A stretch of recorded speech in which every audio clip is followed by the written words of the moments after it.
गरुड़ पुराण से जानिए प्रेत योनि का अनोखा रहस्य। महापुराण गरुड़ पुराण में जीवन और मरण के विषय में विस्तार से बताया गया है। साथ ही यह भी बताया है कि मनुष्य की आत्मा किन किन कर्मों के बाद प्रेत योनि में चली जाती है और उसे मोक्ष की प्राप्ति कैसे होती है। हिंदू धर्म में 18 महापुराणों का वर्णन किया है, जिनमें से गरुड़ पुराण को सबसे महत्वपूर्ण माना जाता है। ऐसा इसलिए क्योंकि इस महापुराण में भगवान विष्णु ने अपने प्रिय वाहन गरुड़ को जीवन के कुछ मूल रहस्यों के विषय में बताया है। साथ ही यह भी बताया है कि व्यक्ति को किन कर्मों के बाद मोक्ष की प्राप्ति होती है। बता दें कि गरुड़ पुराण में जीवन और मरण व कर्म और उसके फलों के विषय में विस्तार से बताया गया है। साथ ही इसमें मनुष्य योनि और प्रेत योनि के विषय का भी विस्तृत उल्लेख किया गया है। गरुड़ पुराण में इस विषय का भी वर्णन किया गया है कि मनुष्य किन कर्मों के बाद प्रेत योनि का भोगी होता है।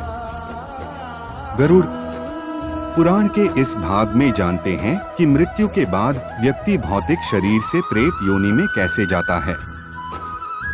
गरुड़ पुराण में बताया गया है कि जब एक आत्मा शरीर त्यागने के बाद भी भूख, प्यास, क्रोध, द्वेष, वासना आदि भाव से भरा रहता है या किसी की मृत्यु दुर्घटना, हत्या या आत्महत्या के कारण होती है, या जब आत्मा शरीर को प्राकृतिक कारण से नहीं त्यागती है, उस परिस्थिति में आत्मा प्रेत योनि में चली जाती है। गरुड़ पुराण में 84 लाख योनियों के विषय में बताया गया है, जिनमें पशु, पक्षी, वृक्ष, मनुष्य, कीड़े मकोड़े आदि भी शामिल हैं। इन योनियों में जन्म केवल कर्मों के आधार पर मिलता है। गरुड़ पुराण में यह भी बताया गया है कि जब मृत्यु के बाद आत्मा को शांति नहीं मिलती है, उस स्थिति में भी वह प्रेत योनि में भटकी रहती है। इसलिए शास्त्रों में तर्पण और श्राद्ध के नियम बताए गए हैं।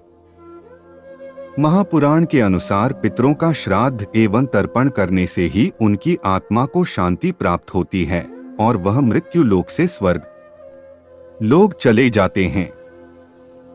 लेकिन जिनकी आत्मा अधूरे कर्मों के कारण शांत नहीं होती है, वह मृत्यु लोक में ही भटकती रहती है और अन्य लोगों को भी किसी न किसी रूप में परेशान करती है।